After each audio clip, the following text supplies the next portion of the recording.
Hey, it's Chris with the My Electric Family YouTube channel, and today we're going to take a look at my wife's 2014 certified pre-owned BMW i3 with the range extender. So let's go take a look at it now. So let's talk about the 2014 BMW i3. So some of the things I like, or that we like about it, is the high quality. It is a BMW. It feels like a BMW. It feels like a BMW electric vehicle though. The quality, the fit and finish on the inside is amazing. Compared to my Chevy Volt, it feels like a nice, high quality, premium vehicle. So another thing that's surprising about the size of this vehicle, you look at it, it looks small on the outside, but it has a surprising amount of room on the inside. So that's another positive that we like about it. Now, one of the biggest though is going to be the price when you're shopping for electric vehicles. So obviously Teslas are up there and the Model 3s are out. They're, it's starting at $35,000. But if that's not quite your budget, or you want to kind of dip your toe into the EV market, but you want something a little bit nicer and that's kind of more of an actual EV, then the BMW i3 is definitely what you're looking for. There are 2014 certified pre-owns all across the country for around $20,000. If you get the Rex, the Rex is the range extender. So you have a gas 2-cylinder, basically like a motorcycle engine in the back. So if you run out of gas, that will kick on and give you about another 60-ish miles of range, depending on your AC settings. So that was a big factor for us. We wanted an electric vehicle. My wife loved my Volt. We did not want to have the same vehicle. We wanted each to have our own. She bought the BMW i3, and I was definitely jealous of how nice it was and the quality of the car. And honestly, it is the type of electric vehicle that when you drive around, people know it's an electric vehicle. So you're going to get comments. I've got numerous comments. My wife has got comments. She's got high fives from people. So if you're trying to make a statement, that's probably an electric car that you would probably want to get. So the other thing that also goes along with price is the cost of driving it. So electricity is cheaper than gas. So where we live, it's about 9.37 cents a kilowatt hour. So to charge this thing and to drive it, it costs about a fourth of what using gasoline costs. So that's pretty cheap. The biggest thing about this car though is it only has around a 75-mile range when you unplug it. It's really meant for driving in the city. It's kind of what we call, a city golf cart. It drives a lot like a golf cart. You can just use one pedal to drive around, but you have a brake if you need it. But the range and the way it just kind of feels to drive, it is like a really sporty, souped up golf cart. And that's not to be a derogatory term. It's a blast to drive. It is the vehicle we take everywhere whenever we drive around in or near the city.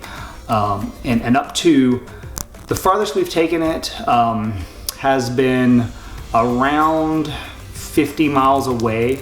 So I drove about 50 miles to a town near Little Rock called Hot Springs. A little over 50 miles, and used all of the battery on that, and then I needed to use the range extender to get back to Little Rock, but it was capable of doing it. It's just not a long trip kind of vehicle, which kind of brings me into the negatives, which is the limited range. So the 75-ish miles, if you're using a AC, heat especially will decrease that range. So if you're using the defroster, you can literally turn it on and watch it go from 75 to 65, just like that. So the other thing too that we have an issue here is limited charging stations. So the one we got is equipped with the DC fast charging. So you can charge up pretty fast, 20 to 30 minutes, to get your range back. There's there's one of those, which is 150 miles away in the state. So that's something, if you're trying to take it on road trips, you would probably want to kind of do some research into that. I'll plan on making another video that talks about some apps that are available for that. So there's also just limited charging stations in the state. There's probably 5 in all of Little Rock, Arkansas. So not a ton of those, which is fine because we have a charger here at the house, which kind of goes along with that theme of, like I said, which is driving it around town. when you get low on charge coming back to your house. One thing is, it is very roomy on the inside. I am 5'10", my wife is 5'7". We can fit in it very comfortably. We have a 3-year-old, a car seat. We can get another car seat in there. Should not be an issue with us. 2 adults, 2 kids, and even if we had to carry stuff in the back, it would not be an issue. If you are taller than that, I would honestly say taller than 6 foot, probably too small of a car for you. So basically it makes a great second car, I think. It makes, we have our Chevy Volt with a gasoline engine that can do 300 miles if we need to and just keep refueling. We've taken that on road trips. That is, in my opinion, unless you're going with like a Tesla that has all the supercharging stations available, then getting something that's a combination like a plug-in hybrid is probably the best bet for a primary car. For a secondary car, the BMW i3 is amazing. It is great for trips under 100 miles. If you have the Rex, which is the range extender. If you don't, then you're gonna be limited to that around 75-mile range, and then you don't have a backup.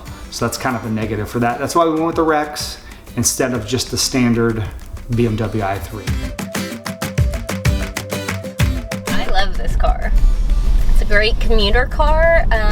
Not great for road trips, I don't think, but for me to go to and from work and maybe have a lunch hour in there to where I go out to eat.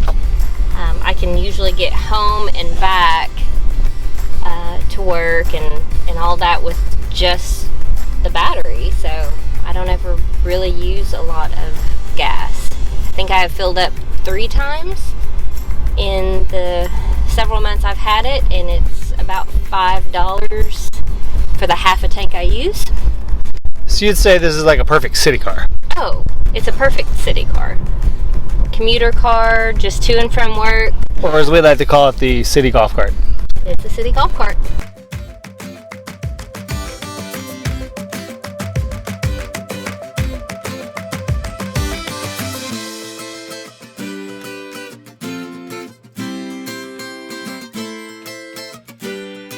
So to recap, so it's a great second car. If we would go back and we could go back to the summer of last year, especially because we've driven it through the summer, we've driven it through the fall, and now we've driven it through the winter, we would definitely buy another one of these. If anything, we would actually get the higher package when it comes to the interior, because there's one that has some wood interior, ours does not. So if anything, that would be the only change we would make, would be getting the higher interior premium package. So that's our BMW i3. If you're looking at getting one, I highly recommend it. So hope you've enjoyed this video. If you did, please hit like. I'd love to hear comments from other BMW i3 owners, or if you're thinking about buying one, I'd love to hear comments, questions. I will answer them down in the comments below. And if you want to hear more videos, I'm going to do a head-to-head here with my 2014 Chevy Volt and my 2014 BMW i3 here in the future, to see which one is, in our opinion, the best for the average family.